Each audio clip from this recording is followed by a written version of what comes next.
Yesterday at 3:24 p.m. I received a DM from a 15-year-old girl saying, "Hey Blocks Tap, so basically my friend told me to contact you because you're the expert at this." And at the time, my friend told me to contact you because you're the expert at this. Yesterday at 3:24 p.m. I received a DM from a 15-year-old girl saying, "Hey Blocks Tap, so basically my friend told me to contact you because you're the expert at this." And at the time, I was just waiting for my food. It was a regular day. I had no idea just how demonic and twisted this situation actually was. I ended up falling asleep, but I just woke up and I read through these screenshots, and this is the most insane thing that I've ever experienced on this game. This is the story of Gojo Uwu.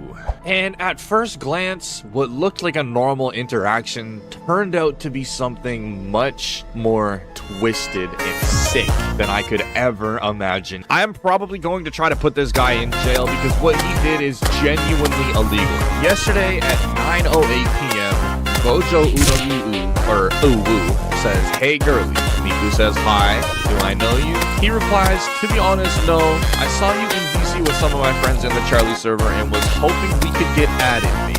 Now, this guy is a 24-year-old man DMing a 15-year-old girl who has her age on her profile, trying to befriend her. This is the first red flag when I was reading the messages. I was like, okay, that seems kind of weird. This is a grown man trying to befriend a... Americans pay more than any other country. Marcy Kaptur knows families are being crushed by rising costs. But in Congress, Kaptur fought against providing real relief. She voted no on the largest working families tax cut in history. No to tax-free tips, overtime, and Social Security. And Kaptur voted no on families getting $10,000 more in annual take-home pay. We deserve tax cuts, not higher costs. Tell Marcy Kaptur to stop trying to make us pay more. Kaptur to stop trying to make us pay more.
I showed up for my Sunday visit and the front door was unlocked, which was wrong, directing movers to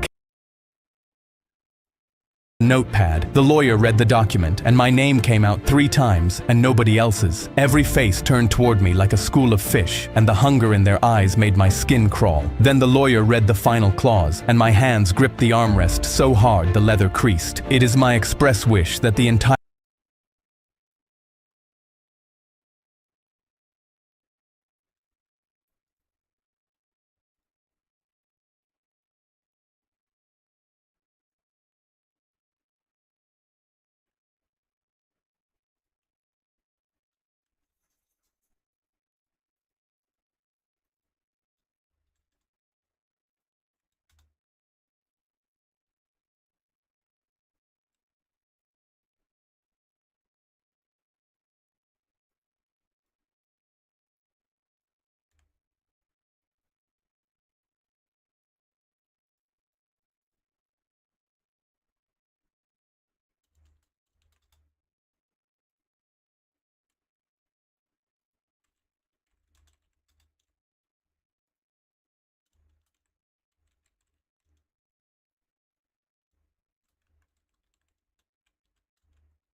start? Do we start, chat?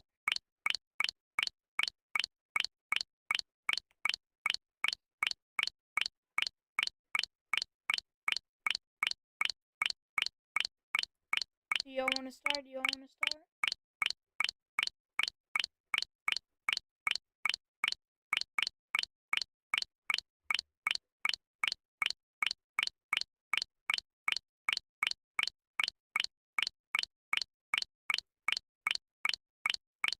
Sure? You got 1.8k subs? I know, but like, no one wants to come to the streams, and I just want to build, dang, bro. That's cool. I just want everyone to come to the stream, bro. I just want everyone to enjoy the stream, you know? Stop that clicking sound. My bad, mutt. My bad, mutt.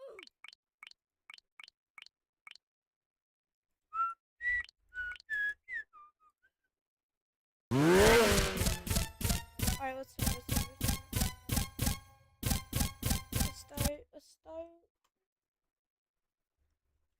Alright, chat.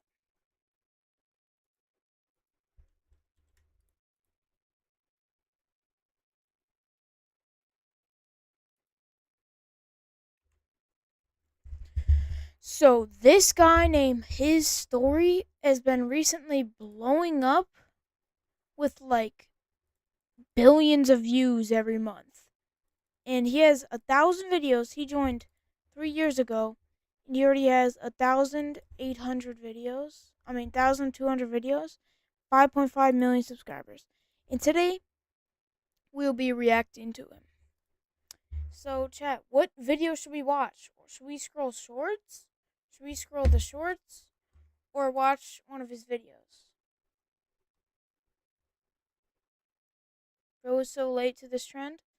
Alright, bro. Also, what do you guys prefer? Sub count off or on? I've been seeing his story, like, popping up. I've seen it, I've been watching it, but I haven't been able to stream it yet. But yeah, chat, which one? Watch the live stream? Nah, it's just like shorts. It's a bunch of stories? Yeah, I know. Well, let's just start with shorts. Alright, let's go. Put this in the microwave. Something cool will happen. My big brother handed me a fork and grinned. I was only 7, so my eyes lit up as I shoved the metal utensil in the microwave and immediately hit 2 minutes. Ronnie propped his phone against the toaster. I want to record how cool my brother is. I didn't realize he was only recording me to humiliate me, and smiled because my big brother had just called me cool for the first time. Whoa, it's actually doing it. I leaned closer as a blue spark popped off the fork, and when the timer beeped 1 minute, Ronnie glanced over at his phone. Now put your head next to the microwave to get a better look. I pressed my nose against the door, and my eyes widened as the blue sparks turned to crackling. The fork started bouncing inside the microwave, and I saw smoke now rising from the top. 30 seconds were still left on the timer, and Ronnie leaned closer like he was waiting for something. But suddenly, I saw a spoon on the floor. What happens if we put this in as well? I bent down to pick it up, and Ronnie immediately crossed the room. What are you doing? Look at the microwave, he pointed. I looked up at him from the floor and told him I was just making the microwave cooler, but suddenly I heard a flash. Boom! The microwave exploded with Ronnie inches away from it. A bit of the microwave door came off and cracked him in the face, dropping him to the floor. I looked up from where I'd been protected behind the counter and saw Ronnie on the floor, his face covered in gray ash as his hair stuck upwards like he'd been electrocuted. My hands were shaking as I looked at his phone that had just recorded everything. That was amazing. I picked up another fork. Let's get another microwave and do it again. Yo. What the heck, bro?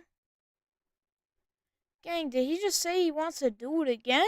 I lifted my camera to take one photo of the Mona Lisa when 3 security guards slammed me onto the floor in front of the whole crowd. I had no idea why and screamed until a guard pointed to the sign, "No photography." He hauled me up by my arm. "The police will be here any second. This is a criminal offense." But I didn't even take a picture. He didn't listen. I'd spent 2 years saving for this trip, and now I was about to go to jail over something I didn't do. They dragged me into the corner, and a guard got in my face. "That painting is worth more than your entire lineage." Over his shoulder, I saw the police marching toward me. I threw my hands up. Please, let me show you my camera. I didn't take anything. I grabbed my camera, but some guy shoved past me toward the front, and my finger accidentally hit the shutter, and the camera flashed directly at the Mona Lisa. The whole room gasped. The guard's face went red with anger. He just did it again! Get him! He yanked my Canon off my neck as the police tackled me and cuffed my hands behind my back. You'll rot in prison for damaging our Mona Lisa. But when I looked up, the man who shoved me was circling the painting, flashing it multiple times from every angle. But every guard was too busy with me to notice. I had one shot before my life was over, so I screamed, "What about him? Look!" Every guard head turned, and the man's flash brightened the whole painting. He saw the guards and bolted, shoving through the crowd as the guards chased him. But the man was already out the exit. A cop mumbled, "We lost him." But then I remembered the accidental flash I took earlier, and my whole body jolted. "Check my camera! I may have caught him on camera!" The cop grabbed my Canon and turned the screen around. Filling the frame was the man who shoved me, his camera raised at the Mona Lisa. The flash that got me handcuffed was the same one that set me free. The cop uncuffed me, and I finally looked at the painting I'd saved 2 years for. Wasn't even worth a picture. Mid.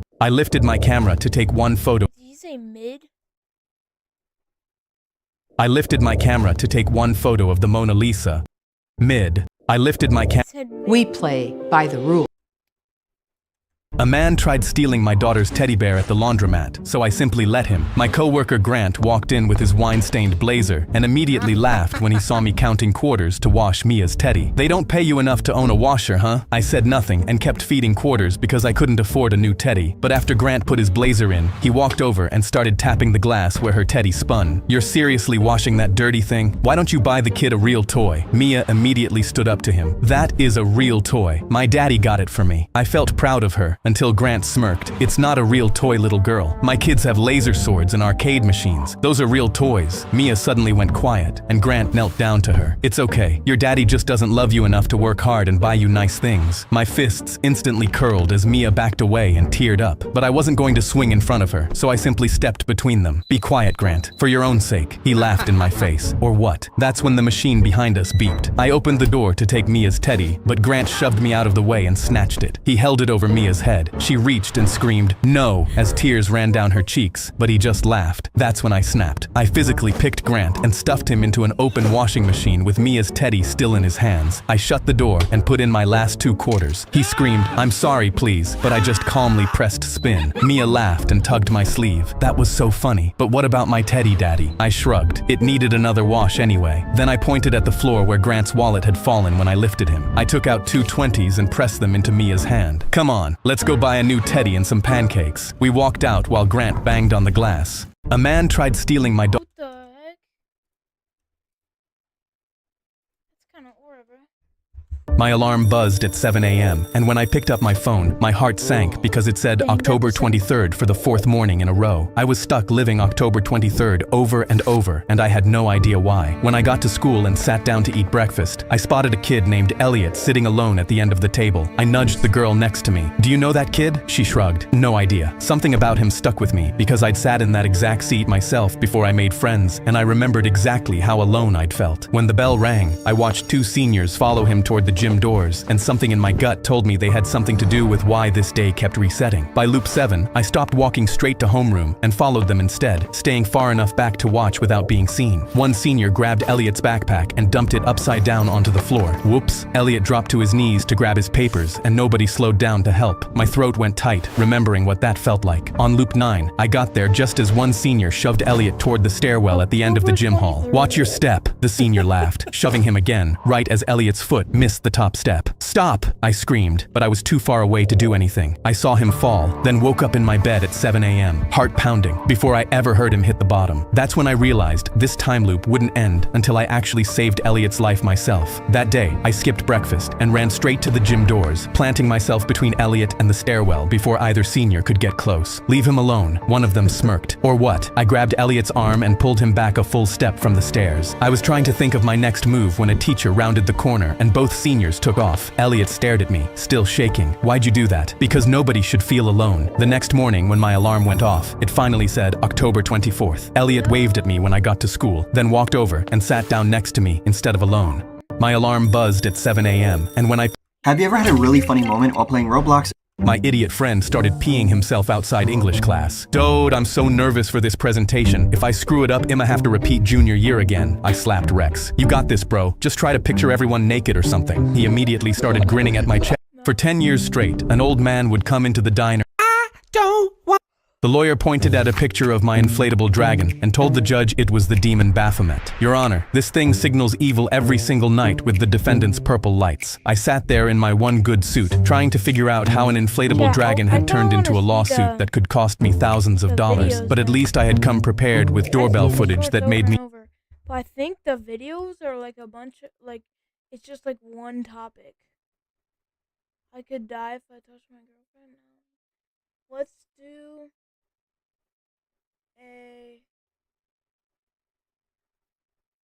Let's do this one. I saw it earlier. Wait, actually? Wait, what's his oldest video? Nah, what's his most popular? Random tester.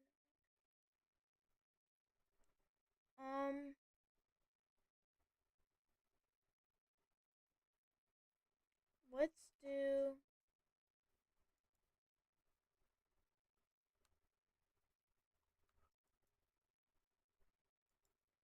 Let's do this one. Wait, no. Yeah, let's do this one. Now we gotta go help people customize and save hundreds with Liberty Mutual. Maybe where's the golf cart?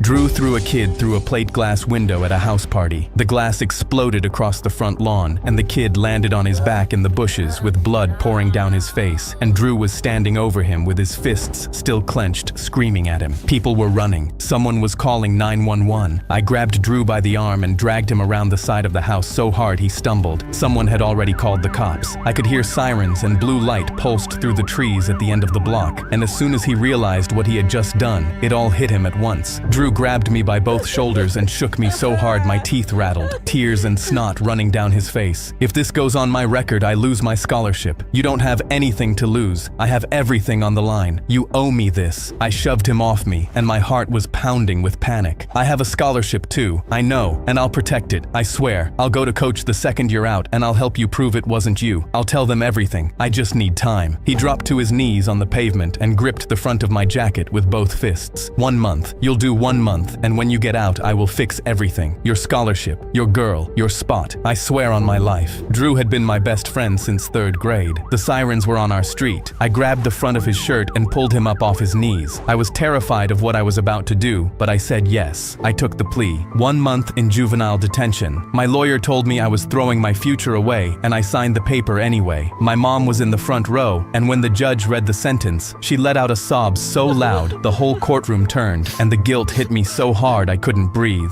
Drew was in the back row with his eyes on the floor, and he wouldn't look at me. My girlfriend grabbed both my hands in the hallway. She pressed her forehead against mine. 1 month is nothing. I'll wait. She squeezed my hands so hard her rings dug into my fingers. Write me every day. Every day. She kissed me, and I held on, and the grief of leaving. Write me every day. Every day. She kissed me, and I held on, and the grief of leaving her was so sharp it tasted like metal. Drew was waiting at the bottom on, and the grief of leaving her was so sharp it tasted like metal. Drew was waiting at the bottom of the courthouse steps. He pulled me into a hug and gripped the back of my head. 1 month. I'll be here every single week. You won't even notice you're gone. He grabbed the front of my jacket and shook it gently. Your spot at the table. Your seat in the locker room. I'll keep it all warm. He tapped the team logo over my chest. And the second you're out, I go to coach and we fix this. They put me in a van with blacked out windows, and I was so terrified my teeth were chattering. I slammed my palm against the glass. My mom was on the sidewalk rocking back and forth, and Drew was next to her with his hand on her shoulder. The van turned the corner and they disappeared, and I slammed my palm against the glass one more time, and nobody was there to see it. The facility smelled like bleach and sweat. They took my clothes and my phone and gave me a gray jumpsuit. A kid twice my size looked looked up from his bunk when they put me in my cell. "What are you in for?" I couldn't answer because my jaw was locked shut. He laughed. "You'll talk eventually." I lay on the mattress and pulled the blanket over my head, and I was so scared I shook until the lights went out. Someone was crying 3 cells down. A guard's boots echoed in the hallway. I kept shaking in the dark and told myself Drew would fix this. Drew promised. The lights came on at 6 and went off at 10, and every hour between was the same gray walls and the same gray food. Visiting day was Saturday. I showered and combed my hair and sat at a table in the visiting room, and every time the door opened, I jerked upright. Other kids' moms and girlfriends and brothers filed in and hugged them. An hour passed. The door stopped opening. The room emptied. A guard tapped my shoulder. "Nobody's coming, kid. Back to your unit." The humiliation burned so hot my face went red. I shoved back from the table so hard the chair flipped, and I stormed back to my bunk and punched my pillow until the seam split. 1 letter from Drew, 3 sentences. "Holding it down for you, bro. Everyone says hi. Miss you." I pinned it to the wall and read it so many times the paper went soft. I called Drew from the facility phone and he didn't pick up. I called again. Voicemail. I left a message. "Drew, pick up the phone. I'm in here for you." I called my girlfriend. She picked up and sounded far away. "Things are just really busy." I could hear music in the background and a laugh that sounded like Drew's, and she said she had to go, and the line went dead, and I was so sick with dread, I slammed the phone into the receiver so hard the cradle cracked. My mom visited. She sat across from me, and she looked like she'd aged 5 years. She reached across and held my hands and wouldn't look at me. "What?" She pulled out her phone and slid it across the table. A video. I pressed play, and my hands started shaking so hard, I dropped the phone on the table. Drew at a house party. My jacket on his back. My girlfriend under his arm. My teammates around him. He was standing on a table doing an impression of someone, and everyone was laughing, and the camera panned to my girlfriend, and she was leaning into his chest, wiping tears from laughing, and he leaned down and kissed the top of her head, and the room cheered. He was doing my Yo, ain't no way, bro. celebration, the one I did after every touchdown. Arms out, spin, point at the crowd. He'd stolen that too. I shoved the phone across the table so hard it almost went off the edge. "When was this?" "2 weeks after your hearing." She pressed her hands flat on the table. "A parent sent it to me. He's been telling everyone you were violent, that you attacked someone at the party, and he was scared of you." I slammed my fist on the table and the guard flinched. "He said he'd protect my scholarship." "Baby." She squeezed my hands. "He went to coach with your recommendation letters. He used them to apply for your spot. He has your scholarship." I shoved back so hard the chair tipped and the guard stepped toward us. I grabbed the table edge and pulled myself back and pressed my forehead against the metal and closed my eyes because Drew had used my own letters to steal my future. A kid from my school got transferred in. He told me Drew had been telling everyone I was dangerous, that I snapped at the party, that he'd been scared of me for years, that he needed a restraining order. I counted the days on the wall next to my bed, scratched them in with a pen cap. Every mark was one day closer to making Drew answer for what he did. Release day. My mom was in the parking lot. Nobody else came. I shoved through the gate and the sun hit my face, and my mom sprinted across the parking lot and crashed into me, and I could feel how much weight she'd lost. She drove me home. I drove to school, and my hands were strangling the steering wheel. I shoved through the front doors, and the hallway went quiet. A girl I'd known since middle school crossed to the other side when she saw me. My old The First Energy bailout scandal cost ratepayers $1 billion. Marcy Kaptur's fighting to get it back. It's time to recover the money taken and return it to the ratepayers. Tell Marcy Kaptur, keep fighting to get our money back. Here's the chance for Oscar Piastri. Lando has landed. lab partner grabbed his bag and walked the other direction. I passed my English teacher and said good morning, and she flinched and looked at the floor. I turned the corner toward the cafeteria and stopped dead. My lunch table, Drew in the center, my jacket on his back, my girlfriend next to him, my teammates around him laughing. He had taken everything, and I was so furious, I kicked the cafeteria door open so hard it cracked against the wall. I shoved through the cafeteria doors and walked straight to the table, and every step felt like concrete. The table went silent. My girlfriend pulled her head off Drew's shoulder, and her face went pale. Drew looked up at me, and his face was blank. "Oh, hey man, good to see you. How was it?" "My scholarship." "Dude, you were gone. Coach had to fill it. You used my recommendation letters." He shrugged. "Things happen. You said you'd go to coach. You said you'd fix everything. And it is." He leaned back and spread his arms across the bench. "I'm here, aren't I?" He picked up his drink and took a long sip and smiled at me like I was a stranger asking for directions. Every person at that table dropped their eyes except Drew. I set my tray down and turned and shoved through the cafeteria doors and bit the inside of my cheek until I tasted copper. I went to Coach's office. He leaned back in his and bit the inside of my cheek until I tasted copper. I went to Coach's office. He leaned back in his chair. Drew came to me with strong letters and a clean record. The scholarship was reassigned. I gripped the arms of the chair. Those were my letters. I wrote those essays. That was my scholarship. I understand how you feel, but the deadline for reinstatement is end of this week. You'd need Drew to withdraw his application, and I'd need proof the original recommendation was yours. I gripped the arms of the chair so hard my knuckles cracked. That will never happen. Then I'm sorry. He stood up, and I could see the plaque on his desk with Drew's name already engraved on it. 1 week. Drew's ceremony was Friday. The whole school would be there to watch him accept the scholarship he stole from me. I found my girlfriend at her locker. She slammed it shut when she saw me coming. Don't. Just listen to me for 30 seconds. Drew told me what you did. You attacked someone. You're dangerous. He lied. He threw that kid through the window and I took the blame because he begged me. She shook her head and backed away. That's not what he said. Of course it's not what he said. He took my scholarship and my girlfriend and told everyone I'm a monster and you believed him. She turned and walked away, and I slammed my fist into the locker next to me so hard the metal caved in, and everyone in the hallway jumped. My old lab partner was at his locker. I walked up to him. You know me. You've known me for 3 years. Does any of this sound like me? He wouldn't look at me. Drew said you threatened him with a knife. I have never held a knife in my life. I don't know what to believe, man. Drew showed us screenshots. He showed us texts where you said you wanted to hurt people. He faked those. I don't know that. He closed his locker and walked away, and I kicked the locker next to his so hard the metal dented, and everyone in the hallway flinched. I ate lunch alone at a table by the trash cans, and the loneliness was so sharp it pressed down on me like a physical weight. Drew's scholarship ceremony was Friday, 3 days away. The whole school would be there. Coach would hand him the plaque with my name scratched off and his written on. I ripped my phone off the nightstand and pulled up every screenshot from the night of the party. Drew's texts begging me, take the blame. I will owe you forever. I'll keep everything warm. I swear on my... Hold up.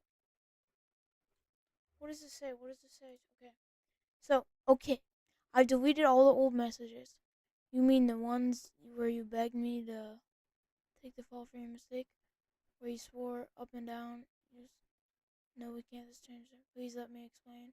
Make it right. How, Drew? By lying some more? No, I'll go to the D myself. I'll tell her everything was my fault. life. And then I remembered something. The party. Dozens of people with their phones out. Someone had been filming. I spent 2 days tracking down every person who was at that party. I called everyone in my contacts. Most wouldn't talk to me. 3 hung up the second they heard my name. I drove to the house where the party was and knocked on the door, and the kid who lived there opened it and said, "Drew told me you'd come. I don't have anything for you," and shut it in my face. One kid said he had a Snapchat video of the whole night, but he deleted it. Dead end. I threw my phone across the room so hard it bounced off the wall and the screen cracked. I didn't have the video. I threw myself backward on the bed and held the cracked phone above my face. 3 days until the ceremony. 3 days until he walked across a stage and accepted my future with my name scratched off the plaque. An idea hit me so hard I stood up. I didn't need the video. Drew just needed to think I had it. His own fear would do the rest. I told 3 people I had a video from the party that proved Drew threw the kid through the window. I picked 3 people who couldn't keep a secret if you stapled their mouths shut. I told each one a slightly different detail so I'd know which version got back to Drew. By second period, the hallways were buzzing. By lunch, kids I'd never spoken to were walking up to me asking if it was true. Drew cornered me in the hallway. He grabbed the front of my shirt and slammed me against the lockers. "What video? You'll see Friday." "There is no video." "Then why are you sweating?" He shoved me harder. "If you ruin this for me, you ruined everything for me. My scholarship, my girl, my friends, my reputation. You told people I was dangerous and they believed you. A teacher won't look at me because of what you said." He let go and stumbled backward, and I could see his hands shaking and the panic flooding his face. "Friday, Drew. The whole school's going to be there for your ceremony, and they're going to see exactly what happened." He shoved me one more time and then stormed away and kicked a trash can so hard it bounced off the wall and rolled into the middle of the hallway. Kids scattered. I could see him pulling his phone out with shaking hands as he turned the corner. I leaned against the lockers and my heart was hammering, and I was grinning because his fear was already doing my job. I didn't have the video, but he didn't know that, and his fear was going to do my job for me. Friday, I barely slept. I got to the auditorium an hour early, and my hands were shaking as I climbed the stairs to the tech booth. I plugged my phone into the projector and tested it twice. The auditorium filled up, every seat taken. Coach stood at the podium with the scholarship plaque. Drew was in the front row in my jacket, looking like he owned the room. My mom was in the back row because I'd asked her to come. I was in the tech booth with my phone plugged into the projector and my hands shaking. Coach started his speech. This year's scholarship goes to an athlete who demonstrated exceptional character and dedication. I could see Drew straightening his jacket from the booth. My jacket. The dread and the determination were fighting in my chest. I pressed play. The screen behind the stage lit up. Not a video of the party, just the texts. Drew's blue bubbles 30 feet wide. Bro, please, I'm begging you. Drew's head snapped around. The room rustled. Take the blame. I will owe you forever. Drew jumped to his feet. His face went white. I'll keep everything. Whoa.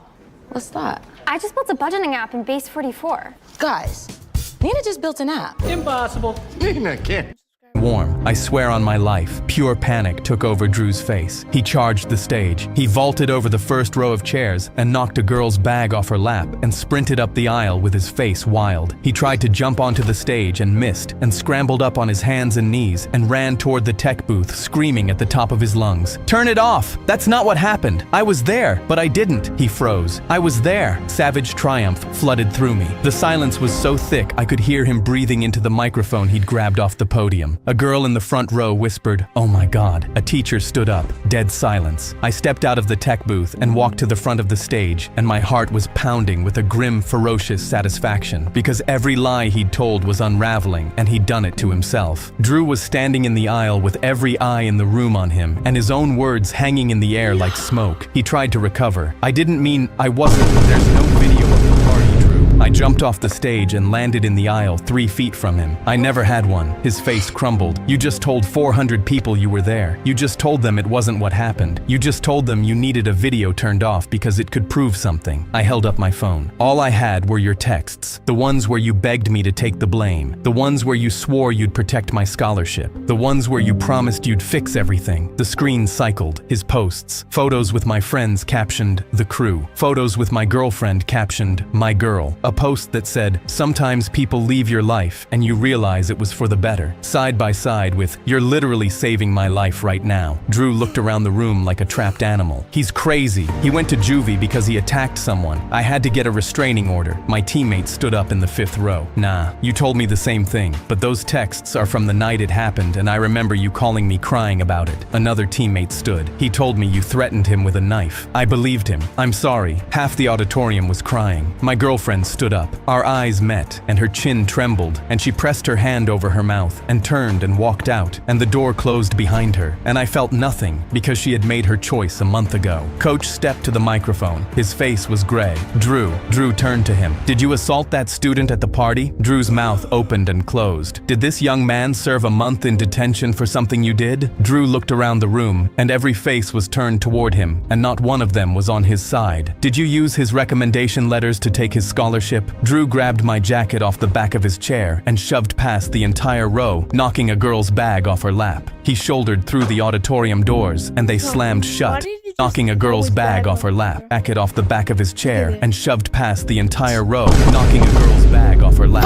He shouldered through the auditorium doors, and they slammed shut, and the sound echoed off every wall. The projector was still running. His words still glowed on the wall behind the empty stage. Coach walked down from the podium. He bent down and picked my jacket up off the floor where Drew had dropped it, and I was shaking with so much emotion I couldn't name all of it. He folded it over his arm and walked it to me and held it out. "I think we need to have a conversation about that scholarship." He turned to the room. "The ceremony is postponed, effective immediately." He turned back to me. "Come to my office Monday." I took the jacket and my hands were shaking, and I put it on, and it still fit. The whole room stood up. The clapping started in the back row and spread forward and built until it was thundering off the walls. My lab partner was standing. The girl who crossed the hallway was standing. My English teacher was standing with tears still on her face. I pressed my face into the collar of my jacket and cried, because a month ago, every Every person in this room thought I was a monster, and now they were standing for me. I shoved through the auditorium doors and into the parking lot. My mom was there. She saw the jacket, and the relief on her face broke something open in me. She sprinted across the parking lot and crashed into me and grabbed the lapels and smoothed them down with her hands. I told that boy this was yours. I held her and cried into her shoulder. 1 month and a bluff to get my life back, but I was standing in it again.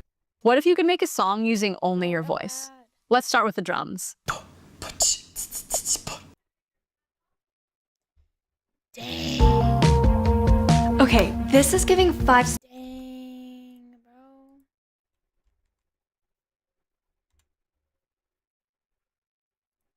Drew through. Welp. That's it for his story. And yeah. Thank you guys for watching the stream. And I'll see you guys next time. Peace.